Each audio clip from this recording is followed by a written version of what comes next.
ਸਤਿ ਸ਼੍ਰੀ ਅਕਾਲ ਦੋਸਤੋ, ਉਮੀਦ ਕਰਦਾ ਤੁਸੀਂ ਸਾਰੇ ਤੰਦਰੁਸਤ ਹੋਵੋਗੇ ਤੇ ਚੜ੍ਹਦੀ ਕਲਾ 'ਚ ਹੋਵੋਗੇ। ਅੱਜ ਦੀ ਵੀਡੀਓ ਦੇ ਵਿੱਚ ਆਪਾਂ ਗੱਲ ਕਰਾਂਗੇ ਆਇਲਟਸ ਦੇ ਉੱਤੇ। ਕਿਉਂ ਆਇਲਟਸ ਦੇ ਵਿੱਚੋਂ ਸਾਡੇ ਬੈਂਡ ਸਕੋਰਸ ਨਹੀਂ ਆ ਪਾਉਂਦੇ ਤੇ ਅਸੀਂ ਕਿਸ ਤਰ੍ਹਾਂ ਆਇਲਟਸ ਦੇ ਬੈਂਡ ਸਕੋਰਸ ਕਿਵੇਂ ਇੰਪਰੂਵ ਕਰ ਸਕਦੇ ਹਾਂ। ਸੋ ਕਿਹੜੀਆਂ ਉਹ ਟੈਕਨੀਕਸ ਨੇ ਜਾਂ ਸੁਜੈਸ਼ਨਸ ਨੇ ਜਾਂ ਉਹ ਰੀਜ਼ਨਸ ਨੇ ਜਿਨ੍ਹਾਂ ਦੇ ਕਰਕੇ ਸਾਡੇ ਬੈਂਡ ਸਕੋਰ ਨਹੀਂ ਆਉਂਦੇ। ਸੋ ਵੀਡੀਓ ਨੂੰ ਸ਼ੁਰੂ ਤੋਂ ਲੈ ਕੇ ਐਂਡ ਤੱਕ ਜ਼ਰੂਰ ਦੇਖਣਾ। ਉਮੀਦ ਕਰੂੰਗਾ ਕਿ ਤੁਸੀਂ ਇਸ ਨੂੰ ਬਹੁਤ ਹੀ ਪਿਆਰ ਕਰੋਗੇ ਤੇ ਅਗਰ ਅੱਛੀ ਲੱਗੇ ਵੀਡੀਓ ਤਾਂ ਯਾਰ ਸ਼ੇਅਰ ਜ਼ਰੂਰ ਕਰ ਦਿਓ। ਪਰ ਵੀਡੀਓ ਸ਼ੁਰੂ ਕਰਨ ਤੋਂ ਪਹਿਲਾਂ ਮੈਂ ਹਮੇਸ਼ਾ ਦੀ ਤਰ੍ਹਾਂ ਕਹਿਣਾ ਕਿ ਮੇਰੇ ਚੈਨਲ ਫਿਊਚਰ ਮੇਕਓਵਰ ਨੂੰ ਸਬਸਕ੍ਰਾਈਬ ਕਰ ਦਿਓ ਤਾਂ ਕਿ ਆਉਣ ਵਾਲੀਆਂ ਇੱਦਾਂ ਦੀਆਂ ਅਪਡੇਟਡ ਇਨਫੋਰਮੇਸ਼ਨਸ ਜਿਹੜੀਆਂ ਕਿ ਸੱਚ ਦੇ ਆਧਾਰਿਤ ਹੁੰਦੀਆਂ ਨੇ ਤੇ ਤੁਸੀਂ ਉਹਨਾਂ ਨੂੰ ਪਸੰਦ ਕਰੋ, ਉਹ ਤੁਹਾਨੂੰ ਮਿਲਦੀਆਂ ਰਹਿਣ ਤਾਂ ਕਿ ਮੈਂ ਤੁਹਾਡਾ ਇੱਦਾਂ ਹੀ ਨੌਲੇਜ ਦੇ ਵਿੱਚ ਵਾਧਾ ਕਰਦਾ ਰਹਾਂ। ਸੋ ਸਮਾਂ ਨਾ ਖਰਾਬ ਕਰੀਏ, ਸਟਾਰਟ ਕਰਦੇ ਹਾਂ ਅੱਜ ਦੀ ਵੀਡੀਓ ਦੇ ਵਿੱਚ ਕਿਸ ਤਰ੍ਹਾਂ ਅਸੀਂ ਬੈਂਡ ਸਕੋਰਸ ਇੰਪਰੂਵ ਕਰ ਸਕਦੇ ਹਾਂ। ਦੇਖੋ ਸਟੂਡੈਂਟਸ, ਗੱਲ ਇਹ ਕੀ ਆ ਵੀ ਸਾਡੇ ਸੋਚਣ ਵਾਲੀ ਗੱਲ ਹੈ ਕਿ ਬੈਂਡ ਸਕੋਰਸ ਕਿਉਂ ਨਹੀਂ ਆ ਪਾਉਂਦੇ, ਕੀ ਰੀਜ਼ਨਸ ਨੇ ਵੀ ਅਸੀਂ 2 ਵਾਰ 4 ਵਾਰ 5 ਵਾਰ ਅਸੀਂ ਆਇਲਟਸ ਐਗਜ਼ਾਮ ਦਿੰਦੇ ਹਾਂ ਔਰ ਇੰਨੀਆਂ ਜ਼ਿਆਦਾ ਕੋਚਿੰਗ ਫੀਸਿਸ ਵੀ ਦਿੰਦੇ ਹਾਂ, ਹੈ ਨਾ, ਐਗਜ਼ਾਮ ਫੀਸ ਵੀ ਦਿੰਦੇ ਹਾਂ, ਲੇਕਿਨ ਫਿਰ ਵੀ ਕਿਤੇ ਨਾ ਕਿਤੇ ਕੀ ਪ੍ਰੋਬਲਮ ਰਹਿ ਜਾਂਦੀ ਹੈ ਕਿ ਸਾਡੇ ਬੈਂਡ ਸਕੋਰਸ ਜਿਹੜੇ ਨੇ ਉਹ ਇੰਪਰੂਵ ਨਹੀਂ ਹੋ ਪਾਉਂਦੇ। ਕਿਸੇ ਇੱਕ ਮੋਡਿਊਲ ਦੇ ਵਿੱਚੋਂ 5.5, ਕਿਸੇ 2 ਦੇ ਵਿੱਚੋਂ 5.5, ਆਖਿਰ exact where is the problem. ਸਾਨੂੰ ਉਸ ਪ੍ਰੋਬਲਮ ਨੂੰ ਸਮਝਣਾ ਪਏਗਾ ਗਹਿਰਾਈ ਦੇ ਨਾਲ ਤਾਂ ਕਿ ਅਸੀਂ ਅਨਨੈਸੈਸਰੀ ਐਕਸਪੈਂਸਿਸ ਤੋਂ ਬਚ ਸਕੀਏ। ਹੁਣ ਤੁਸੀਂ ਦੇਖ ਲਓ ਐਗਜ਼ਾਮ ਫੀਸ ਨੀਅਰ ਅਬਾਊਟ 15,000 ਹੈ। ਅਗਰ ਆਪਾਂ 5 ਵਾਰ ਵੀ ਐਗਜ਼ਾਮ ਦਿੰਦੇ ਹਾਂ ਤਾਂ ਮਲਟੀਪਲਾਈ ਕਰਕੇ ਦੇਖੋ ਸਾਡੇ ਕਿੰਨੇ ਐਕਸਪੈਂਸਿਸ ਆ ਗਏ। ਐਗਜ਼ਾਮ ਫੀਸ ਦੀ ਗੱਲ ਛੱਡੋ, ਤੁਸੀਂ ਅਗਰ ਕੋਚਿੰਗ ਵੀ ਲੈਂਦੇ ਹੋ ਤਾਂ ਹਿਊਜ ਐਕਸਪੈਂਸਿਸ ਹੈ। ਇਹਨਾਂ ਸਾਰੇ ਅਨਨੈਸੈਸਰੀ ਐਕਸਪੈਂਸਿਸ ਤੋਂ ਬਚਣ ਦੇ ਲਈ, ਟਾਈਮ ਨੂੰ ਬਚਾਉਣ ਦੇ ਲਈ ਇਹ ਮੈਂ ਵੀਡੀਓ ਬਣਾ ਰਿਹਾ। ਆਪਾਂ ਨੂੰ ਸੋਚਣਾ ਪੈਣਾ ਹੈ ਕਿਉਂ ਇਹ ਕਮੀ ਕਿੱਥੇ ਹੈ। ਸੋ ਆਪਾਂ ਕਮੀਆਂ ਫਾਈਂਡ ਆਊਟ ਕਰਨੀਆਂ, ਰੀਜ਼ਨਸ ਫਾਈਂਡ ਆਊਟ ਕਰਨੇ ਨੇ ਔਰ ਕਿਹੜੇ ਉਹ ਟਿਪਸ ਨੇ ਜਿਹਦੇ ਨਾਲ ਅਸੀਂ ਆਪਣੇ ਬੈਂਡ ਸਕੋਰਸ ਇੰਪਰੂਵ ਕਰ ਸਕਦੇ ਹਾਂ। ਜਲਦੀ ਸਟੂਡੈਂਟਸ ਦੇ 5.5 ਤੇ ਰਹਿ ਜਾਂਦੇ ਨੇ, ਕਿਸ ਤਰ੍ਹਾਂ ਇਸ ਨੂੰ ਨੀਅਰ ਅਬਾਊਟ 7 ਬੈਂਡ ਸਕੋਰਸ ਤੇ ਲੈ ਕੇ ਜਾ ਸਕਦੇ ਹਾਂ।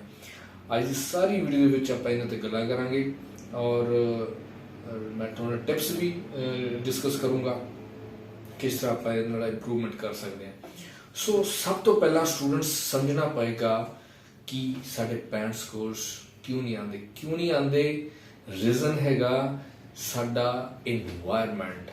ਮੈਂ ਆਪਣੀ ਹੋਰ ਵੀਡੀਓ ਦੇ ਵਿੱਚ ਵੀ ਹਮੇਸ਼ਾ ਇਹੀ ਗੱਲਾਂ ਕਰਦਾ ਕਿ ਜਦੋਂ ਤੱਕ ਜਿਹੜਾ ਸਾਡਾ ਇਨਵਾਇਰਮੈਂਟ ਹੈਗਾ ਉਹ ਇੰਗਲਿਸ਼ ਦੇ ਵਿੱਚ ਨਹੀਂ ਆਉਂਦਾ ਤਦ ਤੱਕ ਆਇਲਟਸ ਬਹੁਤ ਦੂਰ ਦੀ ਗੱਲ ਆ। ਮੈਂ ਇਸ ਨੂੰ ਐਗਜ਼ਾਮਪਲ ਦੇ ਕੇ ਸਮਝਾਉਣਾ।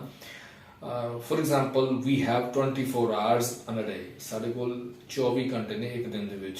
ਚਲੋ ਸਲੀਪਿੰਗ ਆਵਰਸ 7 ਆਵਰਸ ਨਿਕਾਲ ਦਿੰਦੇ ਆ ਤਾਂ rest of the hours we have 17 hours. 17 ਘੰਟੇ ਸਾਡੇ ਕੋਲ ਹੁੰਦੇ ਨੇ। ਅਗਰ ਇਹ 17 ਘੰਟਿਆਂ ਨੂੰ ਅਸੀਂ ਇੰਗਲਿਸ਼ 'ਚ ਕਨਵਰਟ ਨਹੀਂ ਕਰ ਸਕਦੇ ਤੇ ਆਇਲਟਸ ਦੀ ਬਹੁਤ ਦੂਰ ਦੀ ਗੱਲ ਹੈ। ਮੈਂ ਡੇਲੀ ਦੀ ਗੱਲ ਕਰਦਾ, ਅਗਰ ਅਸੀਂ ਡੇਲੀ 17 ਘੰਟੇ ਇੰਗਲਿਸ਼ ਦੇ ਵਿੱਚ ਬੋਲਣਾ ਸ਼ੁਰੂ ਕਰ ਦਾਂਗੇ ਤਾਂ ਡੈਫੀਨੇਟਲੀ ਸਾਡਾ ਇਨਵਾਇਰਮੈਂਟ ਚੇਂਜ ਹੋ ਜਾਏਗਾ। ਕਿਸ ਤਰ੍ਹਾਂ, ਮੈਂ ਫਿਰ ਐਗਜ਼ਾਮਪਲ ਦੇ ਕੇ ਸਮਝਾਉਣਾ। ਫੋਰ ਐਗਜ਼ਾਮਪਲ, ਜਦੋਂ ਅਸੀਂ ਉੱਠਦੇ ਹਾਂ ਸਵੇਰੇ ਮਾਰਨਿੰਗ ਤੋਂ ਸਟਾਰਟ ਕਰਦੇ ਹਾਂ, ਆਪਣੇ ਯਾਰਾਂ ਦੋਸਤਾਂ ਨੂੰ ਮਿਲਦੇ ਹਾਂ, ਘਰ ਦੇ ਵਿੱਚ ਅਸੀਂ ਖਾਂਦੇ ਪੀਂਦੇ ਹਾਂ, ਹਰ ਇੱਕ ਚੀਜ਼ ਅਸੀਂ ਪੰਜਾਬੀ ਦੇ ਵਿੱਚ ਡਿਮਾਂਡ ਕਰਦੇ ਹਾਂ।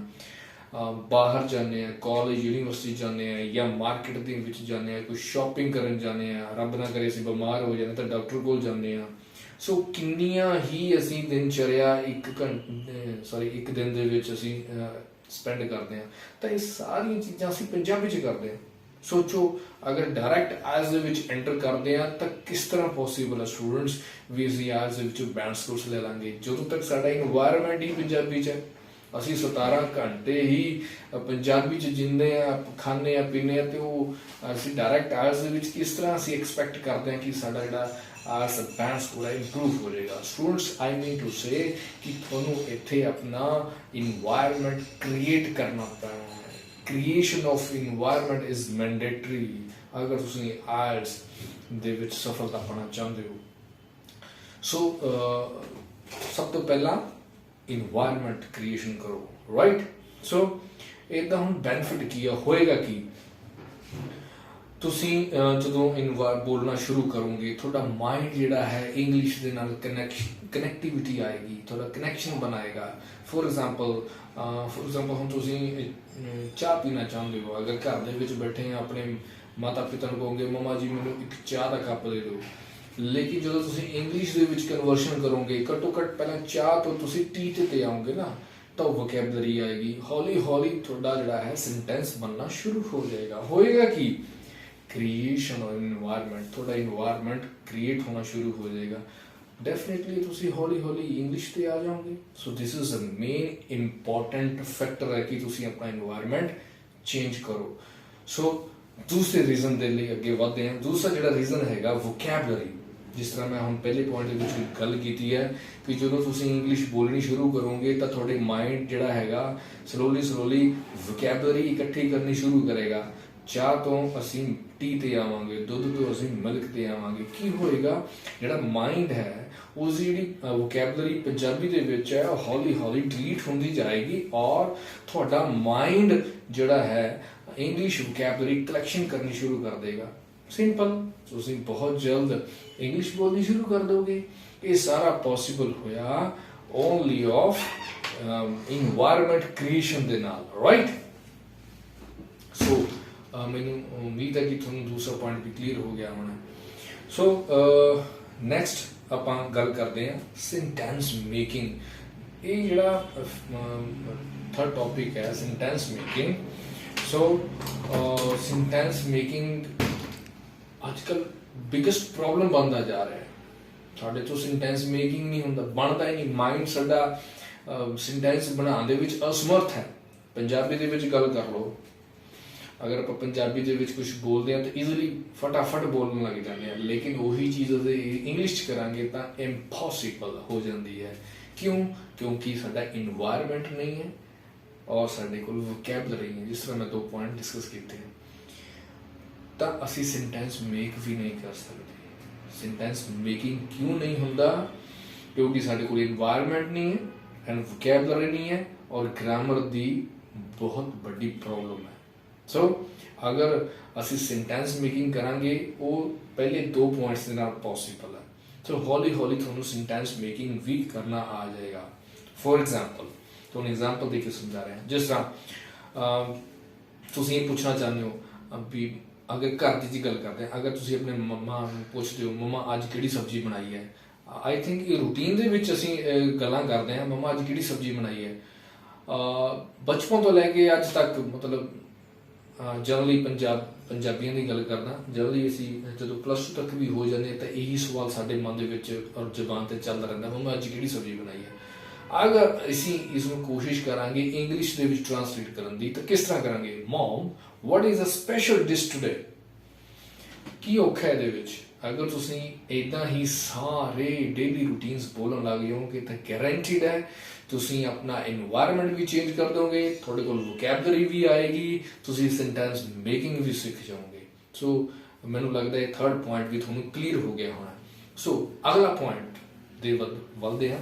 ਅਗਲਾ ਪੁਆਇੰਟ ਜਿਹੜਾ ਹੈ ਗ੍ਰਾਮਰ। ਅਗਰ ਅੱਜ ਦੀ ਗੱਲ ਕਰਦੇ ਹਾਂ, ਜਿਹੜਾ ਅੱਜ ਦੀ ਜਨਰੇਸ਼ਨ ਹੈ, ਅਗਰ ਤੁਸੀਂ ਉਸ ਦੀਆਂ ਬੁੱਕਸ ਦੇਖੋਗੇ ਤਾਂ ਗ੍ਰਾਮਰ ਦੀਆਂ ਐਸੀਆਂ ਅੱਛੀਆਂ ਬੁੱਕਸ ਆ ਗਈਆਂ ਨੇ। ਅਗਰ ਮੈਂ ਗੱਲ ਕਰਾਂ ਪ੍ਰਾਈਵੇਟ ਸਕੂਲਸ ਦੀ, ਬਹੁਤ ਹੀ ਅੱਛੀਆਂ ਬੁੱਕਸ ਆ ਗਈਆਂ। ਐਸੀਆਂ ਬੁੱਕਸ ਨੇ ਛੋਟੇ ਬੱਚਿਆਂ ਨੂੰ ਜਿਹੜੀਆਂ ਕਿ ਆਪਾਂ ਐਕਸਪੈਕਟ ਨਹੀਂ ਕਰ ਸਕਦੇ ਵੀ ਇੰਨੇ ਛੋਟੇ ਸੇ ਬੱਚੇ ਨੂੰ ਇੰਨੀ ਮਤਲਬ ਬੜੇ ਵਾਲੀਆਂ ਜਿਹੜੀਆਂ ਬੁੱਕਸ ਹੈਗੀਆਂ ਉਹ ਛੋਟੇ ਬੱਚੇ ਪੜ੍ਹ ਰਹੇ ਨੇ। ਸੋ ਗ੍ਰਾਮਰ ਬਹੁਤ ਹੀ ਵੱਡਾ ਟੂਲ ਕਹਿ ਸਕਦੇ ਹਾਂ ਜਿਹਦੇ ਨਾਲ ਅਸੀਂ ਆਪਣੀ ਇੰਗਲਿਸ਼ ਨੂੰ ਇੰਪਰੂਵ ਕਰ ਸਕਦੇ ਹਾਂ।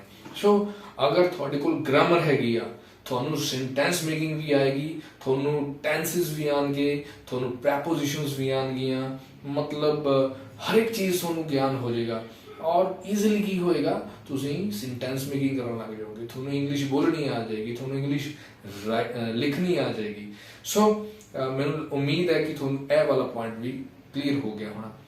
ਲਾਸਟ ਪੁਆਇੰਟ ਬਹੁਤ ਹੀ ਵੱਡਾ ਪੁਆਇੰਟ ਹੈਗਾ ਔਰ ਅਗਰ ਉਸ ਤੇ ਆਪਾਂ ਥੋੜਾ ਜਿਹੀ ਮਿਹਨਤ ਕਰਾਂਗੇ ਤਾਂ ਮੈਨੂੰ ਲੱਗਦਾ ਕਿ ਬਹੁਤ ਹੀ ਘੱਟ ਦਿਨਾਂ ਦੇ ਵਿੱਚ ਅਸੀਂ ਇੰਗਲਿਸ਼ ਵੀ ਸਿੱਖ ਜਾਵਾਂਗੇ ਔਰ ਸਾਡੇ ਬੈਂਡ ਸਕੋਰ ਵੀ ਇੰਪਰੂਵ ਹੋਣਗੇ। ਕਿਉਂਕਿ ਇਹ ਜਿਹੜੀਆਂ ਸਾਰੇ ਮੈਂ ਪੁਆਇੰਟ ਡਿਸਕਸ ਕਰ ਰਿਹਾ, these are the basic points basic ਤੋਂ ਹੀ ਅਸੀਂ ਅੱਗੇ ਵੱਧ ਸਕਦੇ ਹਾਂ। ਅਗਰ ਸਾਡਾ ਬੇਸ ਕਲੀਅਰ ਹੋ ਗਿਆ ਤੇ ਆਇਲਸ ਤੇ ਬਹੁਤ ਦੂਰ ਦੀ ਗੱਲ ਨਹੀਂ ਹੈ, ਉਹ ਸਾਡੇ ਬਹੁਤ ਨੇੜੇ ਹੈ। ਸੋ ਕਿਸ ਤਰ੍ਹਾਂ ਹੋ ਸਕਦੀ ਹੈ? ਜਦੋਂ ਅਸੀਂ ਇਹਨਾਂ ਸਾਰੇ ਪੁਆਇੰਟਸ ਵੱਲ ਧਿਆਨ ਦੇਵਾਂਗੇ। ਲਾਸਟ ਪੁਆਇੰਟਸ ਜਿਹੜਾ ਰਹਿ ਗਿਆ, that is biggest problem, hesitation. ਅਸੀਂ ਸਾਰੇ ਹੈਜ਼ਿਟੇਟ ਕਰਦੇ ਹਾਂ, ਘਬਰਾਉਂਦੇ ਹਾਂ, ਸ਼ਾਏ ਕਰਦੇ ਹਾਂ। ਫੋਰ ਐਗਜ਼ਾਮਪਲ, ਅਗਰ ਆਪਾਂ ਕੋਸ਼ਿਸ਼ ਕਰਦੇ ਹਾਂ ਵੀ ਮੈਂ ਹੁਣ ਇੰਗਲਿਸ਼ ਦੇ ਵਿੱਚ ਬੋਲਣਾ ਸ਼ੁਰੂ ਕਰਦਾ, ਲੇਕਿਨ ਅਸੀਂ ਕਿਸੇ ਦੇ ਸਾਹਮਣੇ ਹੈਜ਼ਿਟੇਟ ਕਰਨ ਲੱਗ ਜਾਂਦੇ ਹਾਂ। ਲੋਟ ਆਫ ਕੁਐਸਚਨਸ ਆਉਂਦੇ ਨੇ ਮਾਈਂਡ ਦੇ ਵਿੱਚ, ਅਗਰ ਮੈਂ ਇੰਗਲਿਸ਼ ਬੋਲਿਆ ਤਾਂ ਸਾਡੇ ਤੇ ਹੱਸਣਗੇ ਜਾਂ ਮੇਰੇ ਤੋਂ ਗਲਤ ਨਾ ਬੋਲਿਆ ਜਾਵੇ, ਹੈਜ਼ਿਟੇਸ਼ਨ ਹੋ ਜਾਂਦੀ ਹੈ।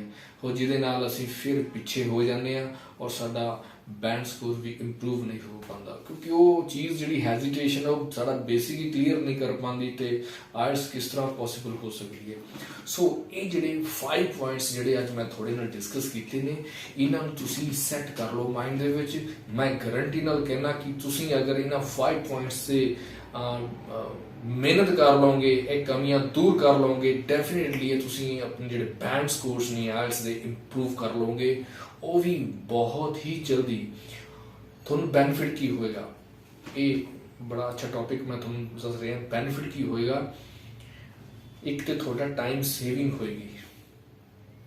ਤੁਸੀਂ ਬਾਰ-ਬਾਰ ਆਇਲਸ ਕਰਨ ਦੇ ਚੱਕਰ 'ਚੋਂ ਨਿਕਲ ਜਾਓਗੇ ਔਰ ਇੰਨੀਆਂ ਜ਼ਿਆਦਾ ਫੀਸਿਸ ਦੇਣ ਦੀ ਵੀ ਜ਼ਰੂਰਤ ਨਹੀਂ ਪਏਗੀ ਔਰ ਤੁਸੀਂ ਫਸਟ ਅਟੈਂਪਟ ਦੇ ਵਿੱਚ ਤੁਸੀਂ ਆਪਣੇ ਆਪ ਨੂੰ ਇੰਪਰੂਵਮੈਂਟ ਕਰ ਲਵੋਗੇ। ਔਰ ਐਗਜ਼ਾਮ ਫੀਸ ਹੈ, ਸਟੂਡੈਂਟਸ ਜ਼ਿਆਦਾ ਤੋਂ ਜ਼ਿਆਦਾ ਪੇਪਰ ਦੇਣ ਦੀ ਕਾਹਲੀ ਕਰਦੇ ਨੇ, ਉਹ ਨਾ ਕਰੋ ਬੱਚੋ। ਐਗਜ਼ਾਮ ਉਦੋਂ ਹੀ ਕਲੀਅਰ ਕਰੋ ਜਾਂ ਪੇਪਰ ਦੇ ਬਾਰੇ ਸੋਚੋ ਜਦੋਂ ਤੁਸੀਂ 100% ਪ੍ਰਿਪੇਅਰ ਹੋ। ਜਦੋਂ ਤੁਸੀਂ ਪ੍ਰਿਪੇਅਰ ਹੀ ਨਹੀਂ ਹੈਗੇ ਤਾਂ ਆਇਲਸ ਦਾ ਐਗਜ਼ਾਮ ਨਾ ਦੇਵੋ। Don't pay 15,000 one time. 15,000 fees ਬਹੁਤ ਜ਼ਿਆਦਾ ਹੁੰਦੀ ਹੈ। ਉਦੋਂ ਹੀ ਪੇ ਕਰੋ ਜਦੋਂ ਤੁਸੀਂ ਕੌਨਫੀਡੈਂਸ ਹੈਗੇ। ਕੌਨਫੀਡੈਂਸ ਕਿੱਦਾਂ ਬਣੇਗਾ? ਅਗਰ ਜਿਹੜੇ ਮੈਂ ਪੁਆਇੰਟਸ ਉਹਨਾਂ ਡਿਸਕਸ ਕੀਤੇ ਆ, ਇਹਨਾਂ ਨੂੰ ਤੁਸੀਂ ਇੰਪਰੂਵ ਕਰੋਗੇ। ਗਾਰੰਟੀਡ ਕਹਿਣਾ, ਤੁਸੀਂ ਅਗਰ ਇਹਨਾਂ 5 ਪੁਆਇੰਟਸ 'ਤੇ ਫੋਕਸ ਕਰ ਲਓਗੇ, ਤੁਹਾਡਾ ਬੇਸਿਕ ਵੀ ਕਲੀਅਰ ਹੋਏਗਾ, ਤੁਹਾਡਾ ਆਇਲਸ ਦਾ ਅੱਛੇ ਬੈਂਡਸ ਲੈਣ ਦਾ ਸੁਪਨਾ ਵੀ ਪੂਰਾ ਹੋਏਗਾ। ਸੋ ਫਿਰ ਵੀ ਤੁਹਾਨੂੰ ਕੋਈ ਪ੍ਰੋਬਲਮ ਆਉਂਦੀ ਹੈ, ਮੇਰੇ ਨੰਬਰ ਨੀਚੇ ਫਲੈਸ਼ ਹੋ ਰਹੇ ਹਨ, ਕਾਲ ਕਰੋ ਔਰ ਮੇਰੇ ਨਾਲ ਔਰ ਮੇਰੇ ਐਕਸਪਰਟਸ ਨਾਲ ਅਪਾਇੰਟਮੈਂਟ ਬੁੱਕ ਕਰੋ। ਅੱਜ ਦੀ ਵੀਡੀਓ ਦੇ ਵਿੱਚ ਇੰਨਾ ਹੀ। ਅਗਰ ਅੱਛੀ ਲੱਗੇ ਤਾਂ ਲਾਈਕ ਕਰ ਦਿਓ, ਕਮੈਂਟ ਕਰ ਸਕਦੇ ਹੋ ਔਰ ਅੱਛੀ ਲੱਗੇ ਤਾਂ ਸਬਸਕ੍ਰਾਈਬ ਵੀ ਕਰ ਦਿਓ। ਸੋ ਅੱਜ ਦੀ ਵੀਡੀਓ 'ਚ ਇੰਨਾ। ਅਗਲੀ ਵੀਡੀਓ ਵਿੱਚ ਫਿਰ ਮੁਲਾਕਾਤ ਹੋਊਗੀ ਕੁਝ ਨਵੇਂ ਆਈਡੀਆਜ਼ ਦੇ ਨਾਲ। ਤਦ ਤੱਕ ਦੇ ਲਈ ਖੁਸ਼ ਰਹੋ, ਆਬਾਦ ਰਹੋ, ਰੱਬ ਰਾਖਾ। ਸਤਿ ਸ਼੍ਰੀ ਅਕਾਲ ਜੀ।